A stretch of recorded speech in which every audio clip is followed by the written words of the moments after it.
guys, how are you? I'm so excited today and thank you so much for continuing to support me. God bless you abundantly. Now guys, I want to start by asking you a question. Have you ever found yourself, you're just afraid of being in a public place, or you're just afraid of being in an enclosed place, or rather you just can't stand being in a train? Now guys, if that is you, or if you've heard of somebody who presents like that, then today is your session. But before that, you can see me with the keyboard. Not that I'm a perfect pianist, but I try. And there's a song by Linda Randall that really blesses and encourages my heart. So guys, I want to dedicate this to you, and I just hope in one way or the other it's going to bless your heart and it's going to encourage you. So it says God on the mountain is still God in the valley. For the God on the mountain is still God in the valley.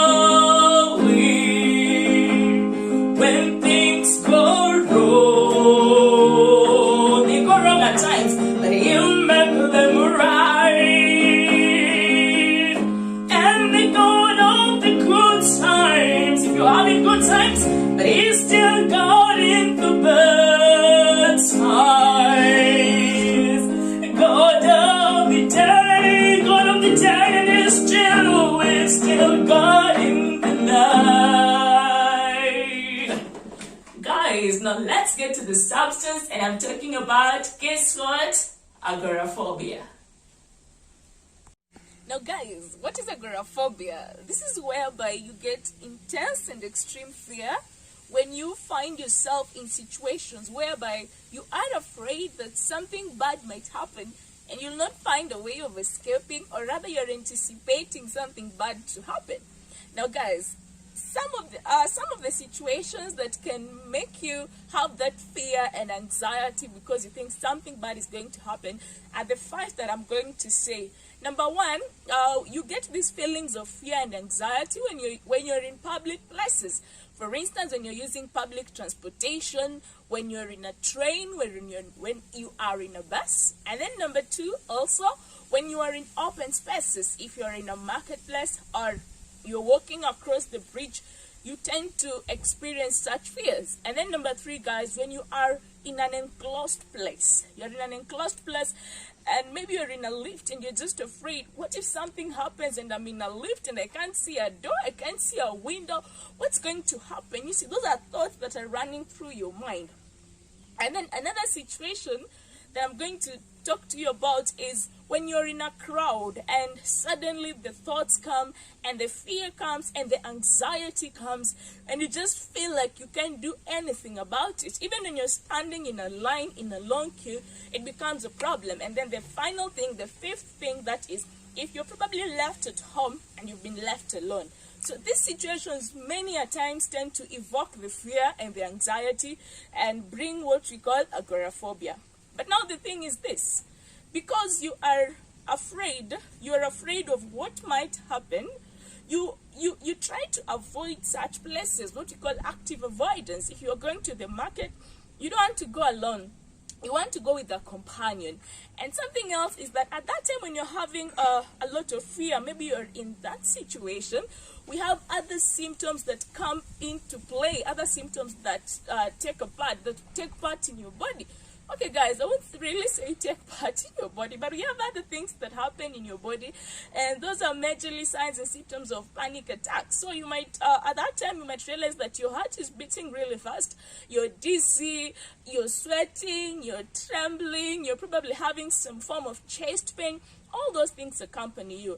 And one thing you must know is that because people who struggle with agoraphobia have so much fear of just being left alone or just going to certain places, it tends to incapacitate their daily life, it incapacitates their social life, their occupational life, their family life actually really becomes a problem. And something else is that you can't just wake up one day. You know, it's normal. At times you probably go to the market and you're like, hey, this market has so many people, I'm quite afraid. That doesn't necessarily mean that you have agoraphobia. But you see, guys, it comes a time, and this happens for 6 months and more than 6 months. You see, it becomes a chronic thing that really, really disturbs you, and it's not a good thing. Now, what do you think are some of the things that can expose you to getting this condition? So according to research that has been done, most people who have experienced negative things in their childhood as they were growing up, or traumatic events, probably you were mugged, you were kidnapped, something just happened that really affected your psychological health, that can really predispose you to getting agoraphobia. And then also, guys, there's something we call the DSM-5, but it's really not a must that you know it. But one thing you realize is that this is a condition that has some form of heritability, like up to 61%. So that means there's a probability that it's something that can actually be there in families. And also, something else is that if you're a person who struggled with panic issues for a very long time, they tend to complicate with now this agoraphobia. So maybe previously it was just frequent panic attacks, but then you reach to a point now you are just afraid of being in public places. You're afraid of all the things that I've said because of the fear that comes with it, and it's really not a good thing. It's not an encouraging thing.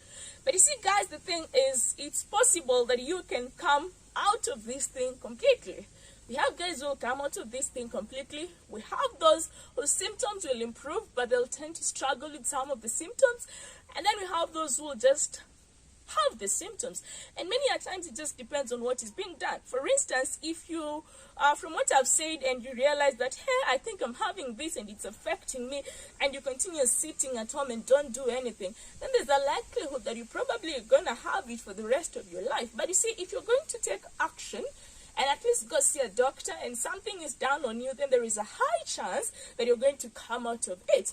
But then, now, what are some of the treatment options? We have supportive treatment options, some things that you can do. Learn to live a healthy lifestyle.